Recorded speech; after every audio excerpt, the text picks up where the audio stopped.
hates reading slides, as somebody who absolutely hates reading slides to other adults, I will do my best to make sure that we have the best, most interactive time. I'm going to pause for questions. Feel free to just fire questions off, Mark. If we run at the same time we did last time. P.S. If this is super fun, and I'll reference this in today's kind of presentation workshop, check out the last one we did. That was super fun too. If you're doing anything if you work in SaaS, you're doing anything with conversational marketing or chatbots, definitely check that out. But yeah, this will be a lot of fun. Feel free to shoot questions at us. I was a teacher in a former life, so I am 100% fine with being interrupted. Mark, just shout me down in the middle of wherever, even if I'm on a roll, just be like, hey, this is a great question.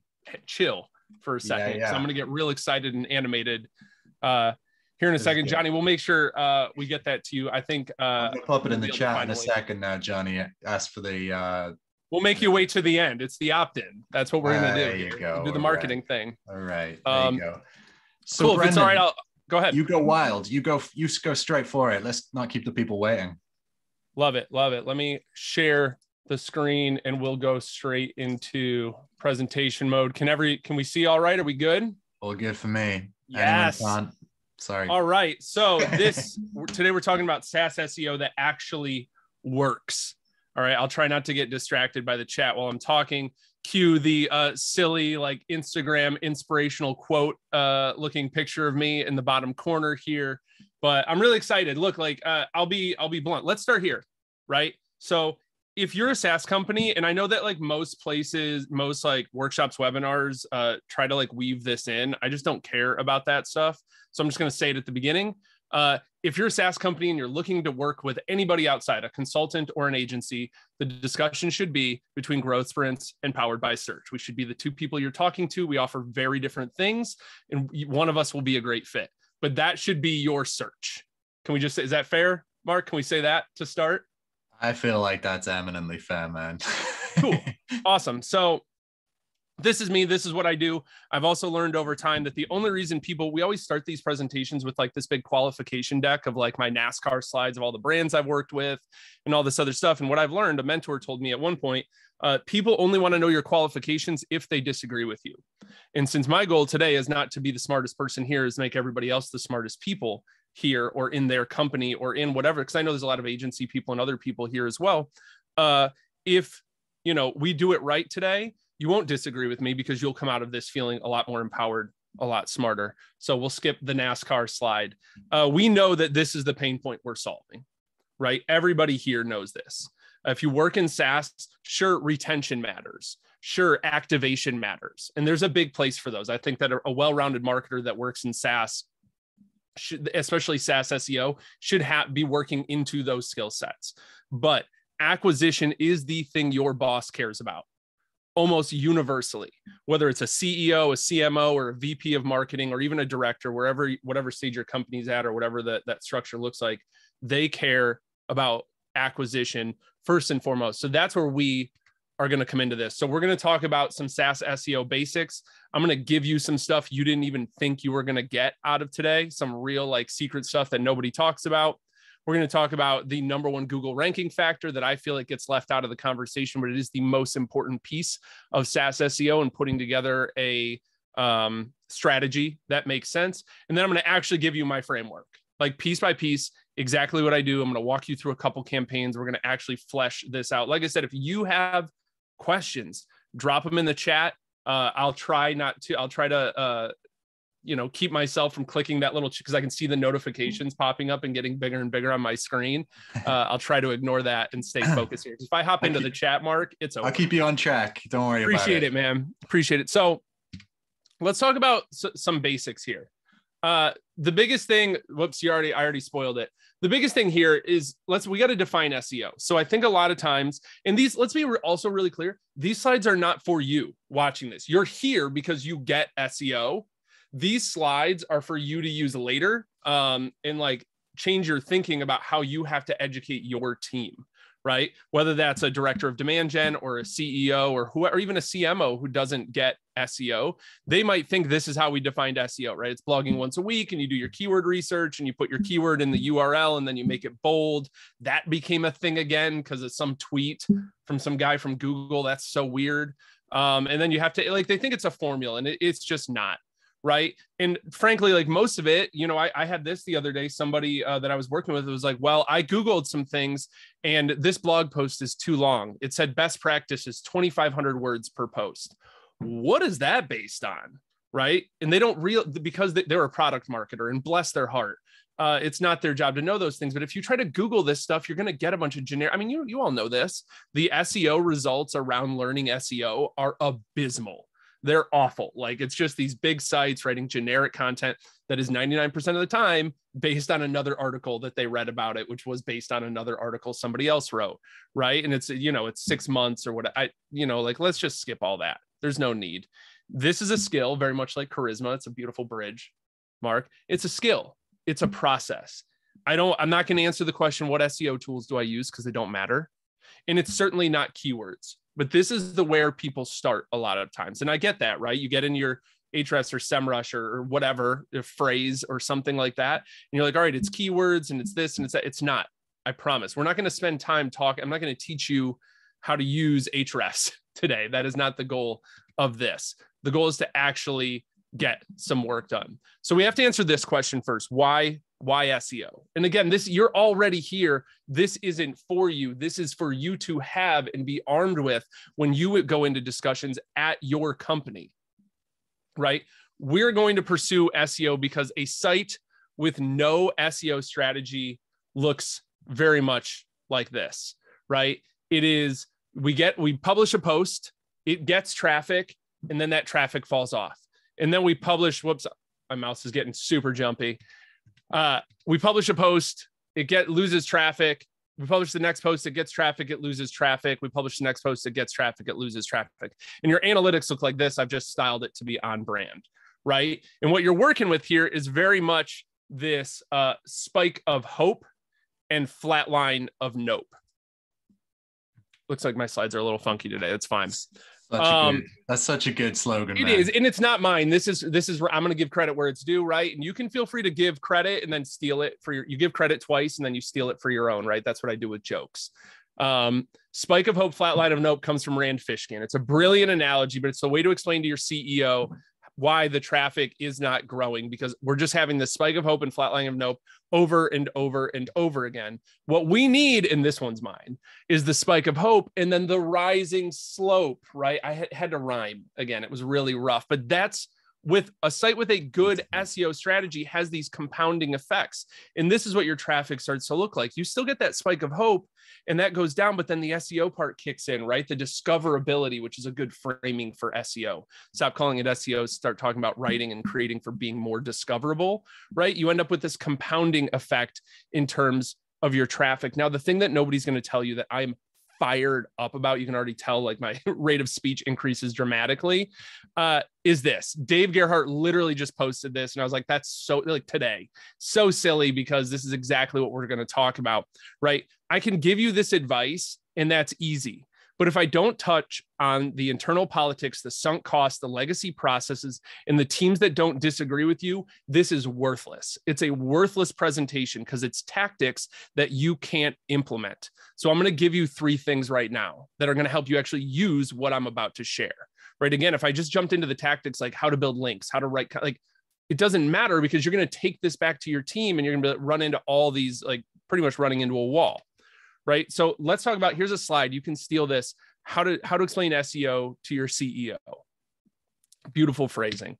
I like the I am SEO framework here. Intent, I am stands for intent, asset, medium, and then relevance, right? Intent is, what do they want? Why do they want it? Asset, what are we going to give to them that addresses that intent? Where will this asset live? It has to live in the right medium. And then relevance. How do we make it more relevant? So for website SEO, intent could be they want some certain transformation or they want to learn a thing. We're going to talk about intent here in a moment. What asset are we getting? We're going to create a page on the website, a blog post or a product page or something. Where will it live? It'll live on our website. And then how do we make this more relevant? You can tell from the little emoji there, it's backlinks, right? But for other platforms, that's different. This works on every platform. This I am SEO framework. Now, we don't have to confuse our CEO. We don't have to confuse anybody on the different teams, because this works for everything. This works for Pinterest, This works for YouTube. This works for every platform that has any sort of search to it.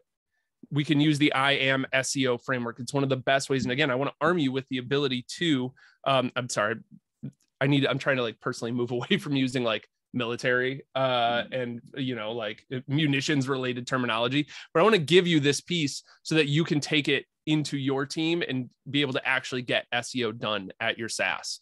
So a couple of things past that. So we have a framework everybody on the team understands. We have to start attaching value to our work. We can't talk about keywords. We can't talk about rankings. Those are extreme leading indicators, right? We can start talking about traffic, and then we can start talking about conversions, but then we also have to figure out how, and this is where attribution software gets very messy and all this stuff, is just how this contributes to the other work that we're doing. Don't worry, I'm going to walk through exactly how to do that. Next, we have to be prepared working in SEO at a SaaS for a V1, V2, and V3, meaning phase 1, phase 2, phase 3 of anything. Phase 1 might be like, look, we're going to spin up a page. It's going to look like crap. Don't worry. Nobody's going to see it for a while. We just need to get this live. Once it's been live for a minute, then we can start working with design. Then we can start working with brand. Then product can have their say about like how they feel like we should be talking about these different things. But the problem is, especially at a big SaaS company like an ActiveCampaign, right? If you don't have this phased approach, it could take you 6 months to launch a page and then another 6 months for that page to get traction because it's super competitive. And sometimes you have to just deal with the inner turmoil and get everybody on board with like, this V1 is not what you want. I know you don't love this design. I know we're using some old graphics and the shade of blue isn't right, but like, just chill for a second. We got they know the plan to go forward. They know the outcome, because otherwise you end up with this terrible situation where it's just mediocre. Product isn't happy. Brand doesn't like how we're, talking about this topic. We didn't get what we needed to get rankings and traffic and search, and design is irritated. And, the site team doesn't care that the page is super slow. Right. Hey, and then nobody's happy and it gets no results. Hey, what I always tell people about this, clients, people I'm working with, is make it work, make it fast, make it pretty. That's the order you do these things in. That's a beautiful way to think about right? it. Yeah, it comes 100%. You can get so caught up with trying to do all of those at once, and it just takes too much time. And then, you've been at your job for 6 months, and your VP or whoever is like, tell me why SEO is still down. And you're doing, the whole team is doing this. Brand is pointing at you and you're pointing at product, and product is like, well, design, that's messy and it kills the culture. SEO should be a culture builder, not a culture killer. And we have the potential to be both. And then third, we absolutely have to visualize the value of what we do. And again, like, I know you came here for like the tactics, we're getting there, but this is so important that like, if we aren't able to attach a business result, use a phased approach and visualize the value of our work. I'm going to show you slides exactly of this in a second. Well, you're going to fall apart. All the tactics in the world don't matter, right? The tactics just live in your head. So let's talk about visualizing the value of our work. Hey, this is real. These are real slides that I presented to the team at ActiveCampaign. Let's talk about these slides and why they're important. So what I did was here, I said, first of all, please stop making the headlines of your slides when you're visualizing. Like for this presentation, it's different because it's educational. But if you're sharing with your team the results and you're visualizing the value of your work, the headline, I should be able to delete everything else off the page. And if all the person reading this read was the headline, they would understand it. So I could delete all the images and all the text off this page. But if you read there, from 2019 to 2020, glossary traffic increased 971% year over year, despite significant opportunity to improve pages, right? That is the whole thing. So stop, like, I'm not going to put as my headline, a lot of people will make a slide like this in SEO and they'll put like glossary, right? Well, and then they'll try and put it below it, but you're burying the lead. Let's do good copywriting. Let's put the actual most important part at the top. This is how I visualize the value of my work. I said, hey, look, before I even worked here, traffic, we were getting a ton of traffic. We had a ton of growth before I even started, because I knew, I work with smart VPs and this brilliant CMO. They're going to ask these questions, right? Well, what was it like before? So I set the baseline. Next one, after the updates, glossary pages saw an additional 308% increase from 2020 to 2021. Again, delete everything off this slide. All they need is the headline. We're visualizing. What's the next thing down? Visualize the value. Show them, how has this changed over time? Like, it's really interesting, right? And we're showing, hey, the last 28 days in 2021 versus the last 28 days in 2020, big difference in terms of traffic to those pages. And then if they like reading, I'll talk about the bottom, right? Oh, this like linking, we got links to these pages and it's building backlinks, whatever. But I'm burying the most or the least important part at the bottom. It's literally a vertical, like most important, visualize the most important point and then give extra information, right? And look, I'm going to do it again. And yeah, I blacked out all of our actual information, right? But like, this is again, like showing exactly how it worked. And that's what that chart over there on the right that I had to black out did. But the headline again is exactly that data, right? And then one more, just because I can't, or two more. Look, decayed content. Here's what it is. The headline, the graph, and then all the crap if people want to read how we did it. The headline, the graph, if people want to read how we did it. And that's it. That's all we have to show. This visualizes the value of our work, and we have to get better at this. There's a course called the SEO MBA. I was literally just about to say the same thing for you, Brendan. Stresses. Have you taken it? I know they teach this. No, I haven't. But I constantly point people towards it because I know the content is good. Same thing with Design MBA for people who are not necessarily in SEO, but want to learn the same skill set. Yes. I love that. Because I, again, think like if you want buy-in at your company, like if you're at a small, scrappy startup and it's a SaaS company and it's like, just, we don't care, just like get it going. Nobody's checking on you. They just want like sheer output and like hustle your face off or whatever. That's fine. That's not the case for a lot of us. There's a lot of territorialism and a lot of boundaries and a lot of overlap. And then these people are siloed and a lot of micromanagement, all these things. I want to help you navigate that because I want you to be able to do the things that I'm about to talk about, right? Communicating this stuff is how you get the buy-in and the budget, right? It's not showing the results. It's communicating them in the way that makes sense to the executives.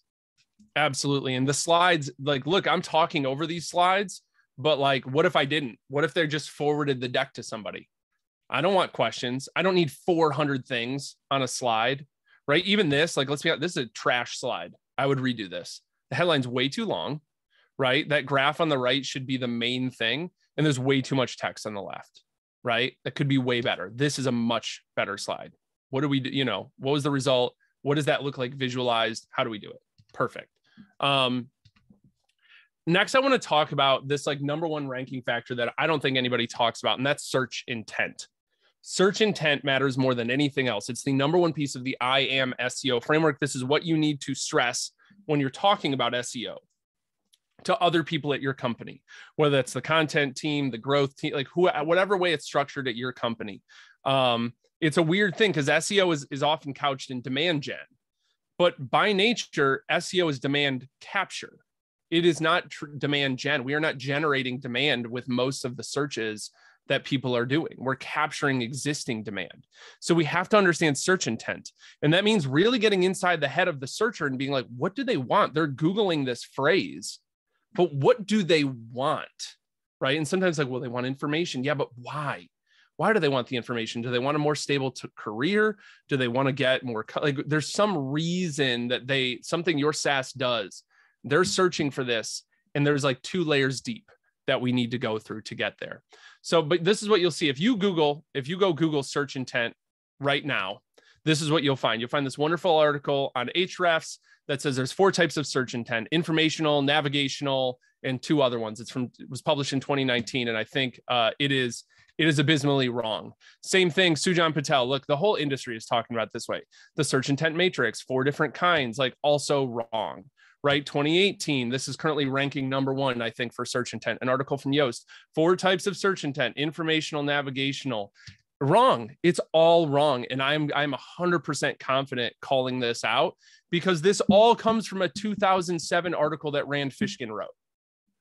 Rand made up this way of thinking about intent in 2007. And I don't like to do public math, Mark, but that was 15 years ago.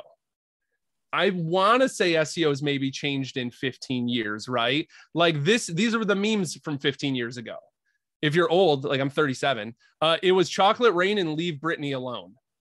Those were the memes from 2000. I had to Google this. I was like, what was going on in 2007? God. I felt like the best way was not to talk about history, but to share memes because that's who I am.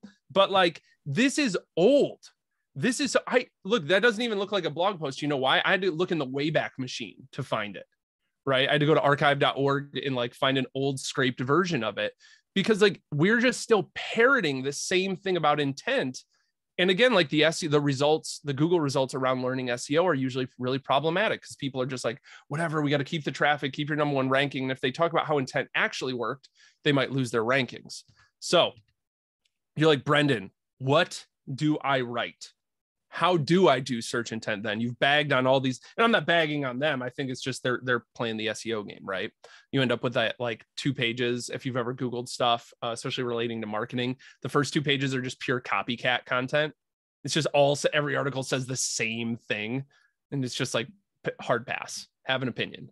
So I think about search intent way differently. And that's why the people I work with get really big results. So let's talk about this really quickly. I think about search intent in a very SaaS centric way around levels of awareness, right? So we have problem aware, where they know the problems and pains they have. What they need to know is that solutions like ours exist. They're Googling a problem to sell them. That doesn't mean to get the conversion. We're not trying to drive an MQL, relax, right? We just have to empathize with them. And I think there's a lot of that doesn't go on in SaaS. We don't spend a lot of time just like writing good copy and empathizing with them. We're right to like solutions in the articles, trying to like help them solve their problem. And it's like, no, like empathize with them so deeply that they're like, oh my God, like you so get me. If they read that first paragraph, are they going to feel like you understand their situation so well? And this is for, again, like super top of funnel content. That problem aware, we just have to empathize. Then if they're Googling things around, and I'll give you specific examples of this, don't worry. If they're Googling things around specific solutions, they know solutions like ours exist, our category, right? X software, calendar software, project management software, whatever. They know solutions like ours exist. They need to learn how our solution solves their pain, right? So to sell them, we just have to show them how our solution works. Sometimes people with the really well-meaning people, they do solution aware in the problem aware article. People are Googling problems and they're like, here, look at how our software works. And it's like, they're not even ready for that yet. Chill, right? And I'm all for putting screenshots and GIFs of your software in as many articles as you can. I always joke, like my example for this is Ahrefs. For years, they had the ugliest SEO software. It was hideous. The graphs didn't make sense. They added a lot of confusion, whatever. And they were just like, screw it. We're putting this in every article. Every article is a demo. And I've talked to Tim Solo, who's the CMO there. And he was like, the reason we don't do pop-ups or didn't for a long time was because why would I interrupt a demo of our product with a pop-up? And I was like, that's super smart. Every article at the solution aware level should be a demo of your product. Right? Then we have product aware. Now they're searching for stuff. They know our solution solves their pain. They just have to know if we're the best at it and what they're searching for. I'll map these to direct searches here in a moment.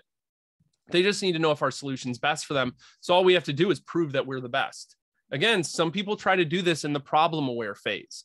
You're up here, people are Googling super top of funnel stuff and you're trying to, you know what I mean? People are Googling, I don't even know, like, company, this is an example from ActiveCampaign, right? Can you imagine we have an article on company slogans. It doesn't obviously drive a ton of business, but it was written ages ago, has a ton of traffic coming through. It builds a bunch of links for us. Are we going to, in that article, try to prove them to like sign up for a free trial? Be like, hey, you're Googling company slogans, but did you know that we're the best email marketing and marketing automation software? But like, no, like that's ridiculous. There's no reason to do that in that article, but it's something that happens quite a bit. We're pushing for the demos, we're pushing for the CRO, the MQLs, the whatever, and you end up qualifying people because they opted in for an ebook. You're like, article on company slogans, let's put it in a PDF and make it an opt-in. You know, there's 60 in the article, but we're put 150 slogans in an ebook and they download it. We'll have an SDR reach out to them and you're just like, oh my God, why? I don't want email marketing software. Why is this SDR calling me? How do they find my phone number? From Zoom Info is the answer. They're calling me because I'm like, what? Mark, do you know what I'm talking about? Like, I think that happens a lot. I'm literally giving a presentation after this session on the exact same topic and how this system is especially good for product-led businesses when they're thinking about content and SEO. Absolutely. And then most aware is the lowest stage. And this is the one we often really ignore, to be honest with you. Everybody says like, go super bottom of funnel, but they don't know how. I'm going to give that to you here in a moment again, but they already know your solution's the best for them. So we just gotta, they need to know the deal. So we show them the deal. That's it. Right. And again, let me really couch this. When I say to sell them, what I'm talking about is two things. Number one, let's flip this. A lot of times really well-meaning SaaS marketers, they start creating content at the problem aware and they try to work their way down because problem aware has bigger traffic numbers usually. But again, what was my first point? What's the first thing we need to learn? SEO has to tie to business results. So when we're going through this, we have to flip our funnel, right? And even though we're still going through these, right? And, you know, I'll put them in the same order here on the slide, but like we have to flip that funnel. And to sell them doesn't mean to get to qualify them. It doesn't mean to get them to opt in. It just means to move them to a deeper level of awareness. So that could be an opt-in. It could also just be like, get them to read the next article. They're already on the website. They're reading an article on your website. Get them to the next article. If they're reading an article that's solution aware, let's get them to an article that's product aware. Again, it doesn't have to be the opt-in. I'm not a fan of ungating everything. I believe that's like ungating. There's some people who are like, ungate everything. Everything's ungated now. That's like the cool thing. Awesome. I know that when you ungate everything, nobody cares about it because it's all free. We know from buyer psychology, from whatever 100+ years of buying psychology, that when people make a micro commitment, like opting in for something, they're more likely to read something. They're more likely to do something with it. You all are more likely to do something with the information that you are learning right now because you're sitting through this presentation because you opted in for it. Versus if I was like, you know, can you imagine, Mark, if you and I were like, hey, new YouTube videos up? Who, like, what? I mean, I'm sure people would check it out because we're like super famous on LinkedIn, but I think it would still be less because we're doing this live because everybody made a commitment to be here, right? And I like, there's 70 people here right now. I think we had over 250 people register, and that means the world to me, right? Like people are actually here hanging out a ton, will check it out on the replay. But because you've made a bit of a commitment, you're more likely to take action. I know that that's true for me as well. What we want here with our strategy, with our SEO strategy, is to incept people, basically. Right? We want to plant the idea in their head and make them feel like, oh my gosh, like get out of my head. I can't believe like you understand me so well. Let's talk about how to do that. I am going to fanboy right out with Podia. If you're not familiar with Podia, they are one of my favorite platforms in the world. It is who I've used almost exclusively. I used Teachery before that and love them as well. But big fan of Podia, not just for the marketing they do, that in the SEO they do that I'm going to highlight here today. Which I can't take credit for. This is all them.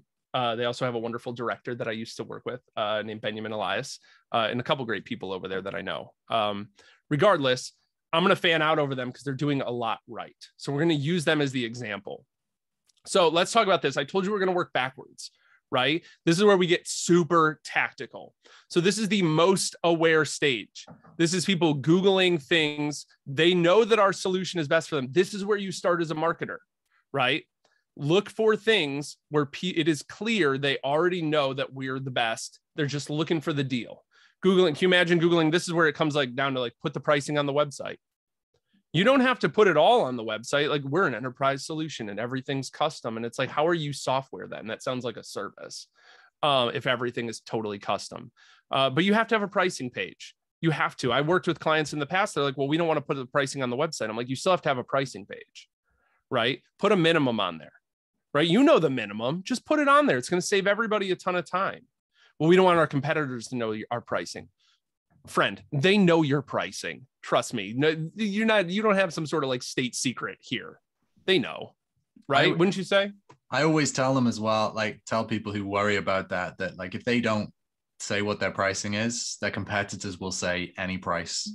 That 100%, exists, right? And or then, G2 or Capterra will, and they're like, that's not our pricing. I'm like, you should put it on the website. They're so inaccurate as well. 100%. So let's start at that most aware stage. Now, what does this actually look like? This looks like, this is what I did. This is real, by the way. I had to blur it out because I don't want to get in trouble, but go into your search console and look at all your branded search. And you're like, but Brendan, we're already getting that traffic. Yes, friend, but is it going to the right place? If all these people are Googling these phrases, is it going to some crappy help doc? Is it going to some landing page and it should be going to a help doc? Where is it going, right? we have to make sure that all of our branded search is being mapped to the right page. That is the easiest business win you're going to get. Trust me when I tell you this, if you're new to a company and they have any sort of brand awareness, hop into Search Console, look at your branded search, go there. Don't look in SEO tools. That's third-party data. Look at your second-party data. I don't know if the rules are there, but like, this is the best data you have in Search Console. Look there and be like, are these going to the right place? Could we drive more business to that? Right? All right. ActiveCampaign CRM. Cool. That's one of the core products there. There's email marketing automation, and a sales CRM. Is that going to the right page? And then let's look at that page and see all the different searches that are currently going to that page. Oh, weird. That page seems to be picking up a bunch of only half related searches. We should create, it's going to take you down a rabbit hole, and business is going to go up. Conversions are going to go up just from branded search. All right. It's the place you have to start. After you've gone through most aware and you've taken care of all the branded stuff, now we have to go to product aware, where we know people know how our solution can solve their pain points, right? They just need to know if we're the best. Podia does this brilliantly. Podia Versus, they rank number 2 for Podia Alternative with this wonderful page. I think it's extremely effective. Walks through, like, they have really good video production. They've done a great job of highlighting that in a lot of their pages. A lot of, like, they even have, you'll see here later, they have blog posts that start with like, don't have time to read this. Here's the video. It's really cool. But what they do, this is the best for like Podia Versus. And like I said, they rank number 2 for Podia Alternative. As we move up a level, right, we're working backwards. Now we're in solution aware. Somebody is Googling something related to the type of solution that we have.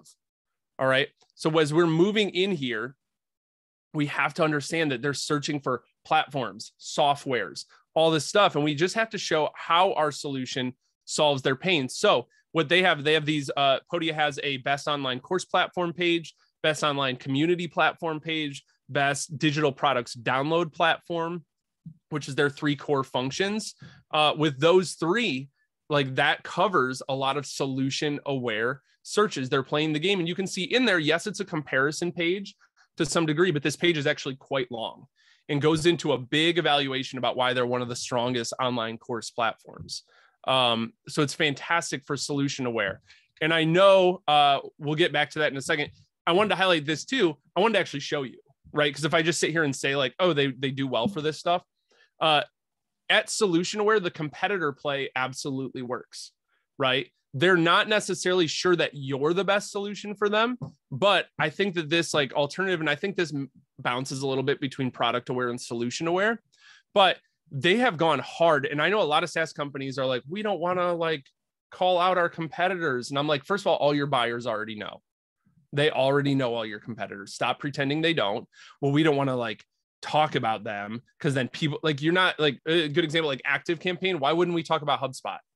You really think we have a bigger brand than HubSpot? You think somebody's going to come to our website and be like, what is this HubSpot thing? I've never heard of them, right? Like, most of our buyers have, right? They're like the big incumbent.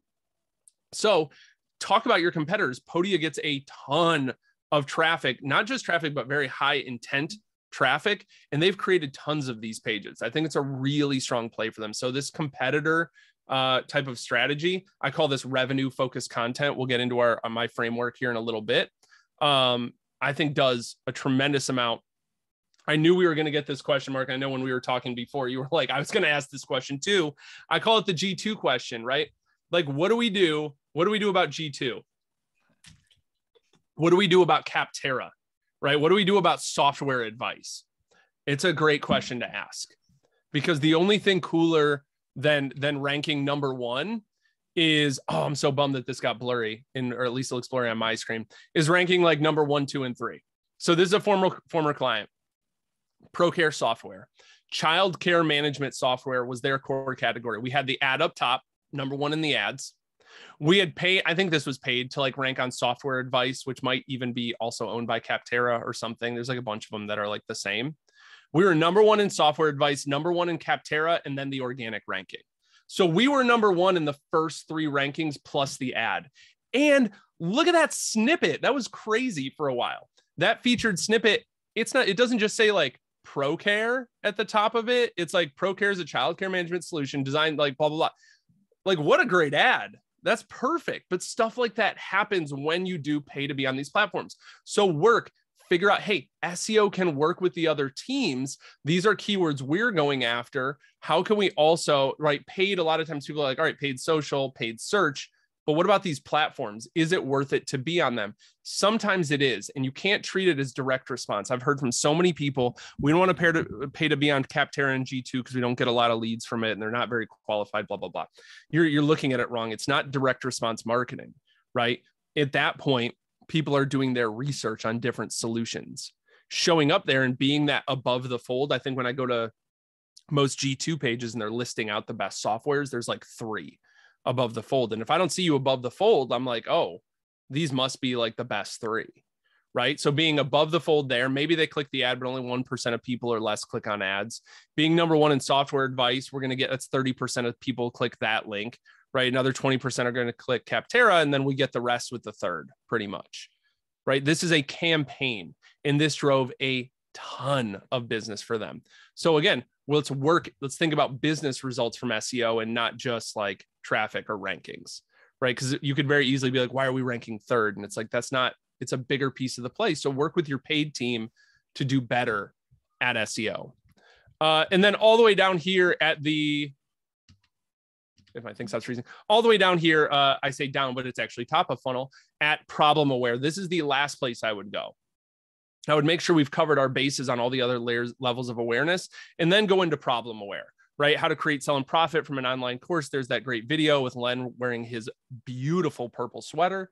Their sales copy generator. How long should an ebook be, right? Like people aren't going to sign up for Podia right off of those. Not necessarily, but it does bring in a bunch of traffic. It does bring in a bunch of links. It's why I would go here last. Right? If you're getting a lot of top-down pressure from executives and other people to like generate traffic and hit traffic numbers, I think that there's some education. That's why hopefully that stuff we said earlier is helpful for you to just kind of like get the conversation back on track. I know that we don't have a ton of time left, right, Mark? So I wanted to make sure that we got through a couple examples, but I wanted to pause here in case there was any questions that you felt were pretty important. This has been great so far. There are 2 things. So Ryan Carruthers asks, did Brendan suggest that we don't write problem-aware content, but instead only focus on bottom-of-funnel content? No, I think just if we have to prioritize things, I would flip that. Then normally people start with problem-aware and then work their way down. I would flip it and start bottom-up just to drive more business, improve our channel. 100%. It gives you more momentum as well. And if you get more momentum, you get a bit more trust in the organization. You can do more stuff that you want to do.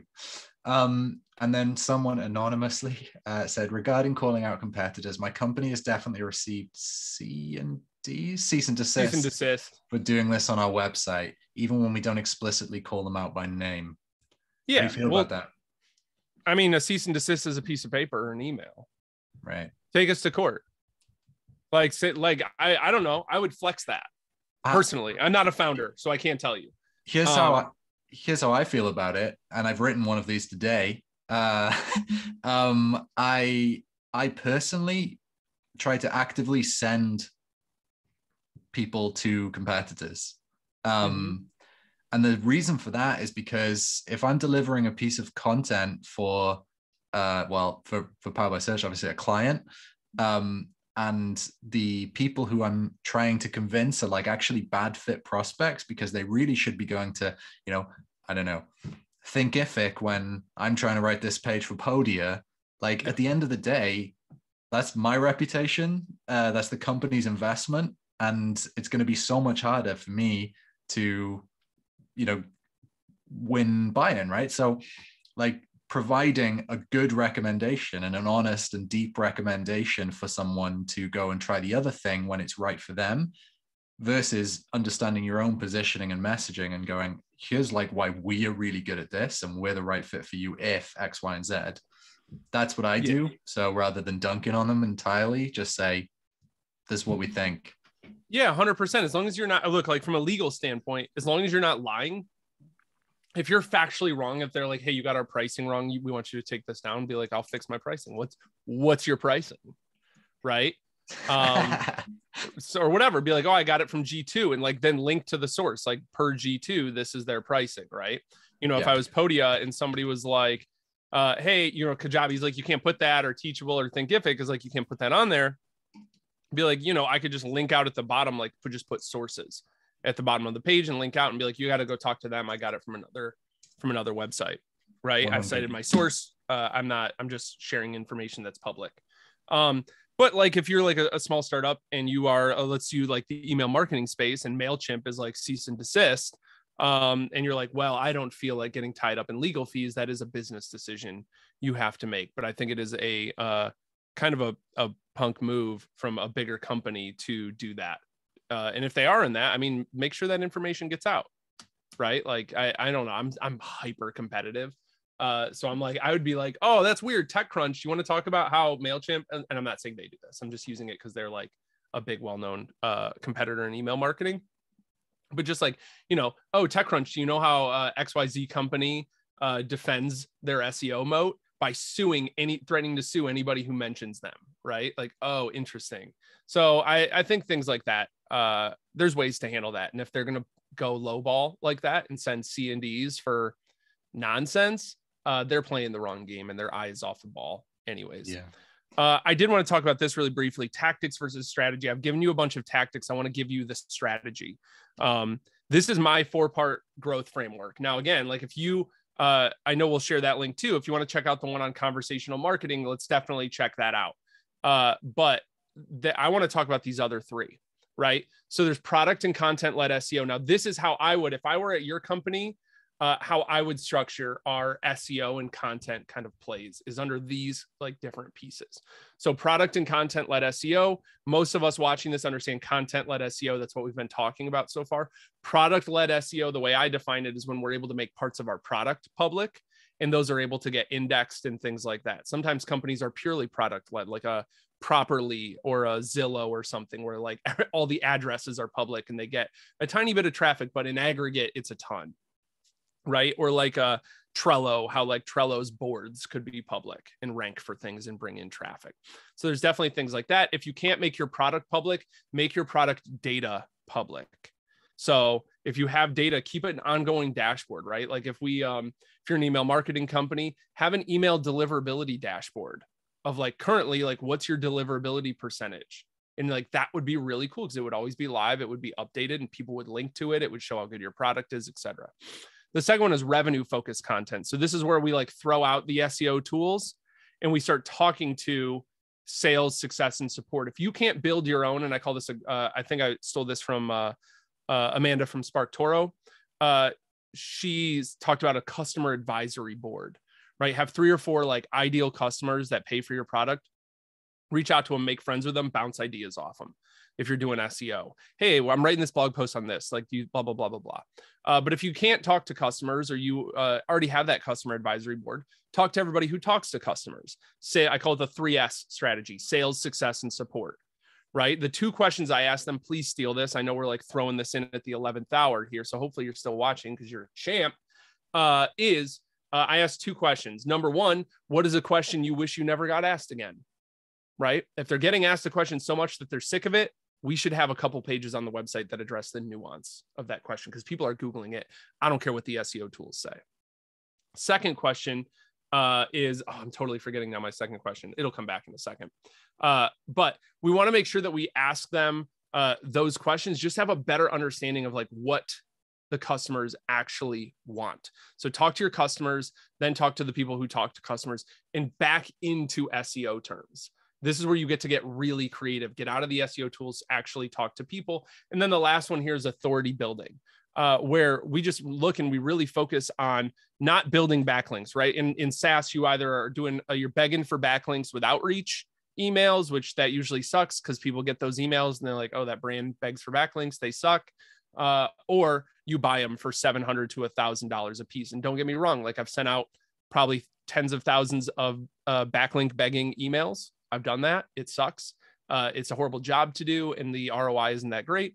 Second is buying them. Like I've spent a ton of money on backlinks over the years. Everybody's buying backlinks. Don't let Google tell you it's wrong. Everybody's doing it. But both of those suck. They're not great. So we have to create content that really builds links on its own. Mark, can I walk through these really quickly, or are we good to go over? Or should we go into Q&A? Well, there's not that many Q&As yet, so cool. We're good to go over. What I will say is, you mentioned Amanda there, Amanda Natividad. She's actually the next masterclass that we have coming up at the end of the month. So I will be attending that. Watch out for that. Yeah, Amanda's great. I got to know Amanda prior to her working at SparkToro, but I think the type of marketing that she's doing there is really interesting. If you have questions, we'll walk through a couple examples of this because I want to really give people an example of like what these look like. But if you have questions, drop them in the Q&A. We'll make sure we get those answered as well. Let's take a look here. So diving into this, like exactly what does my process look like with content-led SEO? So these are a couple different examples of it. This was a DevOps client. We found that their audience was allergic, I would put it, to like traditional marketing content, like any sort of fluffy, like marketing content where you can tell the person that wrote it doesn't really know what they're talking about, but they kind of like read some other articles on it. They smell that quick and they're like, bye, and I hate you. They need that deep, like technical writing. So actually for this, what we found did a lot was just what you and I would consider. This is why let's actually show what this looks like in action. This was problem aware searches. This was a lot of like what is and like how to stuff, but because it was so specific to, it was like how to do the thing that our software helps you do. And like how, and like what is all of these like highly technical dev terms. It not only drove a ton of traffic, but also drove a lot of value. They got a lot of conversions out of it. So that's where, and we found that out by, again, 3S strategy, talking to sales, success, and support. That came into this piece. You can see some of the tactics like definitely overlap. This one's very similar, threat intelligence, SaaS, tons of traffic, tons of value. Again, came from that like deep expertise, but again, it's just content-led SEO. It's a lot of like articles and things like that. Product-led SEO. They were trying to get their blog going for quite a long time. And then when we figured out some like important things to get their product public, right? This was a SaaS product that was able to generate tons and tons of pages.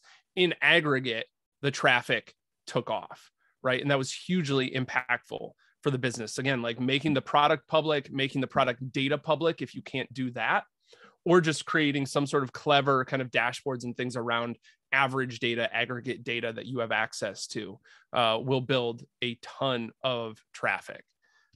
In terms of revenue focused content, you can see this is again where that 3S strategy came in. Like, yeah, traffic goes up 400%, but your MQL, like that almost looks like made up. 2,750% MQLs. Like what? How many is that, Brendan? It's a lot. Let me tell you, it's a ton. And that's because it was, hey, let's talk to these people that talk to customers and then back into the keywords, right? And I don't care if the SEO tools are only 20 people per month Google this. They're wrong. If 5 salespeople tell you they're sick of answering this question, trust me, more than 20 people a month are Googling that. So that happens a ton. It's really, really effective. And again, I'm only showing you this slide so you can be like, I've seen this work. If you want to implement it at your SaaS company, like I've seen it work. It's not to be like, wow, Brendan's super smart. Because let's be transparent. Like I've been the SEO director at 2 different agencies and I work with teams all the time. It's very rarely me doing any of this. It's a bunch of different people coordinating on a smart strategy. Like I've had the opportunity to work with brilliant people, to meet brilliant people like yourselves, right? Like Mark, like anybody. So a lot of this, I just want to make it clear that like the goal of this is to show you this works and can be done and you should do it. The last one in here, and then we'll drop slides after this, is authority building. This was, and you would be surprised about this. This is to be transparent, like this is a glossary strategy. I have a whole playbook that I use for authority building content. This specific one was just a glossary strategy. So it was a lot of like what is within their industry. None of their competitors had a really good glossary. It was also another technical focused client. So this, even though it built 425 different websites, I should update this because that's from December. It's probably like way more now. Let's make the slide look way better. But 425 different websites in their industry. So when you're getting backlinks, that's the hardest thing if you're buying or begging for them with email is getting them from within your industry. Competitors aren't going to link to you, right? That's really hard. or it either came from their industry or like hugely authoritative websites. This is how you score links from like the New York Times in places you could never get by asking. But their writers are similar to a lot of writers. They're searching for like, what is this? And like certain statistics or trends or data or whatever, metrics, right? And when you're the one they find, they link back to you. You can build a ton of links this way. So that kind of covers the process and everything. I know we have, I'll stop sharing here. I know we have a couple questions left. Yeah. This was great, Brendan.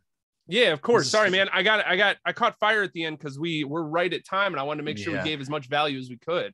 Let's dive into a couple of these questions, and then anyone who needs to can pick up the recording if they need to leave. So any proven overarching ideas for creating linkable assets for SaaS? Asks Vincent. Yeah, I hit them really quick there. So it's two different things. Number one, linkable assets, you have to be creative. Gremlin is they do like prevent downtime with software, I think, or for it's like website downtime stuff. They have a great website downtime calculator, which literally as soon as you log on, it's like if Amazon went down, here's how much money they've lost in the last like 4 seconds, right? And it does that for all these major e-com sites like Etsy and Walmart and everything, Target. It's really creative. All it took was some simple, they literally took like annual revenue, monthly, weekly, daily, per second revenue. And all it does is count. Every time you refresh the page, it just starts. But seeing it and it being kind of like interesting and it moves a little bit, that's a hugely linkable asset, right? Another one is SparkToro. When Rand Fishkin was starting it, he did it 2 times, looking at how many 0-click searches were in Google. I think that thing's got over 1,000 websites linking to it. Right. So there's a creative aspect, and then there's like the playbook aspect of like a glossary, trends, stats, metrics, data, stuff like that, where you're like, this is somebody looking for something to cite, right? I don't think 300 people a month are just like pumped to read email marketing statistics. I'm convinced nobody cares about that. But 300 people a month at least are looking for something to cite in their article when they're talking about email marketing. And a lot of those stats, you're like, Brendan, it'd be really hard to get those stats. Look, there was a stat for years for email marketing that there's like email marketing has a 400% ROI. Well, you click that and then it takes you to an article on HubSpot, and HubSpot cites Salesforce. So you click over to Salesforce, that page doesn't even work anymore, but you hop in the Wayback Machine and you're like, all right, cool. That Salesforce page actually linked to this other smaller website. And then you read their methodology. Mark, that stat came from a survey of 75 people. And we've been industry citing the 400% ROI of email marketing for like 10 years. They literally asked 75 people. Yeah. So like, a lot of times people are like, well, this is like hard to put together stats and whatever else. Interview your customers. Just ask your customers, get data from them, use that as your stats, right? Right. The page was from 2007, 100%. We had, in my last company, we did we were a survey tool, and we did a survey right at the start of coronavirus about attitudes to lockdown. And it was for a newspaper. The newspaper published the results, and then all of the other newspapers in their media company picked it up, right? And then loads of other people picked it up, and all of those results had links to our company in them, right? So we picked up huge numbers of like super high DA links. What make DA what you will, but like we saw our search performance like skyrocket overnight. It was wild. Yep. So yeah. Robin asked in the chat, I want to answer this really quick. Robin, that second question, I just remembered it, is what is something, well, let me do 2 pieces. There is, what question do you wish you never got asked again? There is, what has come up unprompted on 3 or more calls? Meaning they're not answering a question of yours, because you'll be like, what do customers care about? They're like, well, they want to know about pricing and like this other stuff. And you're like, yeah, that's because you prompt that. What's coming up unprompted? And when you get those answers, like they're just bringing this stuff up, then that gets you gold. And third, I would actually read, this is like my shortcut, is I read this book by Romley John, Product Led Onboarding, and it's got a section in here, and I know you're going to think this is so silly. There's a section in the back. It's like an appendix that like most people wouldn't even read, but I'm a freaking nerd for this. They have this whole appendix on like the jobs to be done framework. ask those questions. If you can talk to customers, just go through a jobs to be done framework. I know the team at Podia did this because Benjamin was my boss previously, so we stay in touch. He found out like Podia has these jobs that it does for its customers that he never would have thought of. Podia from outward facing is like a creators platform. That's who they're for. That's who they market to. But they actually do like 2 things for other groups that are actually a large group of their customers that they were like, oh, that's different. And so like, you'll find out a lot of really cool stuff. Yeah. All right. Brendan, you want to pick up on any more of these questions? Yeah. Let's run through them really quick. So here, we'll just hit this. I don't know how this does. I just put answer live. Steve asks, are glossary type content best across many pages or one page defining many things? The answer is both. So you have a landing page that defines many things, and that ranks for like keyword terms or keyword definitions or keyword glossary, right? Then you have the separate pages that rank for like what is terms. Is usually, that's like the playbook, I think, for how to build that. You'd be more creative based on the industry. Dolapo, I apologize. Sorry, names are important. I don't like getting names wrong, so I apologize if I've said your name incorrectly. Have you handled a SaaS website SEO from scratch, newly created website, freshly written content? How did it compare to an already existing website? Any notable differences? So, yeah, I have. It's hard. It's harder. I hate the reason I built growth sprints is because I hated working on that like 6 to 12 month and like retainer contracts. I don't do any sort of retainers. Most of my projects are only 2 or 3 months. But it can take longer to get traction. The big difference is I would turn every bit of, it depends on your go-to-market strategy, to be like very frank with you, right? If you have any sort of, like if you have a brand new website and you're trying to do like product-led growth with like no sales team or anything, that would change the strategy. But if you have a sales team, I would go super bottom of funnel content first. You might not rank for that stuff right away, but if you're brand new, I would just spend a lot of time talking to customers. And even if you have a one-off conversation where somebody's like really passionate about a thing, create a blog post about that and be like, hey, we were talking about this. I wrote this just for you. Right. And then, all of a sudden we have this like great relationship that will start ranking. It will get traction. Frankly, if you are a brand new, it depends on how long the SaaS has been around too. If you're a brand new company personally, and as somebody who like makes his living with SEO, I feel like I shouldn't say this. I wouldn't start with SEO. That's an uphill battle and a lot of resources against incumbents when you need business and you need traction. So I don't know that SEO, depending on your level of funding, might be the first play. So my answer, I hate doing the like, it depends, but it depends on like go-to-market strategy, how long it's been around. Those change the answer quite a bit. Hopefully I've answered the variables as well. Shalene asks, I'm not in SaaS writing yet. What are the basic skills required? I don't think SaaS writing is any different than any other type of business-related writing. The skill required is to be a good writer. Buy books on writing, buy Stephen King's On Writing, buy Chuck Palahniuk's book about writing, Bird by Bird by Anne Lamott. Those are my 3 go-tos. Buy those, become a better writer, spend a lot of time actually writing, and get really good at that last piece of like interviewing your customers. Just you have to do so many customer interviews if you're going to get good at writing for SaaS companies. I feel like the more I answer, the more questions we have. Mark, we'll have to cut it off at some point. Let's do one more. Can I do these last 3? Yeah, you go for it. No more questions, all right, cool. It's very late for Mark, so I'm trying to be respectful. He's probably trying to like go to bed.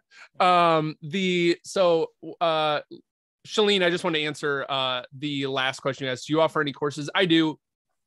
If you follow me on LinkedIn and you scroll down on my profile, there's links to SEO for the rest of us. If you're just getting into SaaS writing, there is a 30-day challenge. In fact, Shalene, DM me on LinkedIn or anybody. If you want to learn how to write better for SEO, I have a 30-day challenge. It's like $100. I'll give you 50% off. Right? Just send me a DM and I'll send you the coupon code. Surprise, it'll be on Podia. Biagi, is that how you say your name? Again, apologies if I mispronounce names. What are your top 5 questions to ask a SaaS customer before creating a blog post from a brief they gave? Which 5 questions would you ask to make content valuable to their readers and boost SEO? My core questions would be a jobs to be done framework type of question. Like, like where were you before? Why did you start looking for this? What did, all those types of questions. That's what I would ask customers and then inject that into the content, but it would change very specifically depending on what the SaaS does.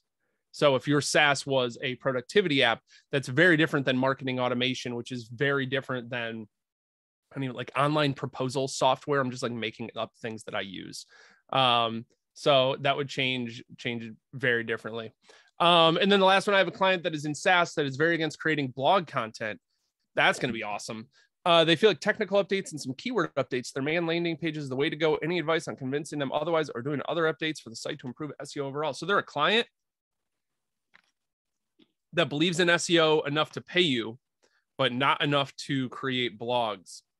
To pull, maybe we'll end here, to pull a quote from Dave Gerhardt, like, life's too short to work for a CEO that doesn't understand marketing. It's like, if they don't get marketing and they think that's what SEO is, you know what I would do, Steven? I would I would watch this again, screenshot all my stuff and share it with them and be like, educate them what the I Am SEO framework is, why it matters, how it contributes to acquisition, some of the case studies, why we should pursue this type of content. Blog is not always the answer, but it is a piece of what you want to do. So I wish I had more time to keep answering questions. If you have more questions, just ask me on LinkedIn. Like, I'm on LinkedIn more than I'm comfortable admitting. So ask me there and we'll chat there for sure. I really appreciate everybody. This has been really cool. We had, I think, over 70 people at a couple points. We've been on for over an hour and there's still 50 people hanging out. So yeah, Aaron, this was awesome. You're awesome. Thanks for hanging out. I love everybody in the comments. This makes me so happy. Thanks for coming, guys.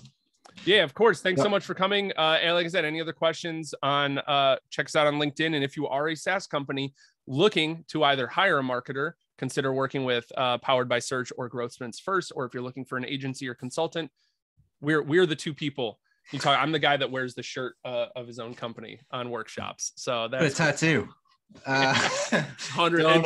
It wouldn't blend in as good, but we'll work on it. Don't forget about the session we're doing with Amanda Natividad at the end of the month as well. I'll share a bit of info about that tomorrow in an email to you guys. Wonderful. Brendan, thanks for this. It's been great. Of course. Thanks so much, everybody. Catch you again soon.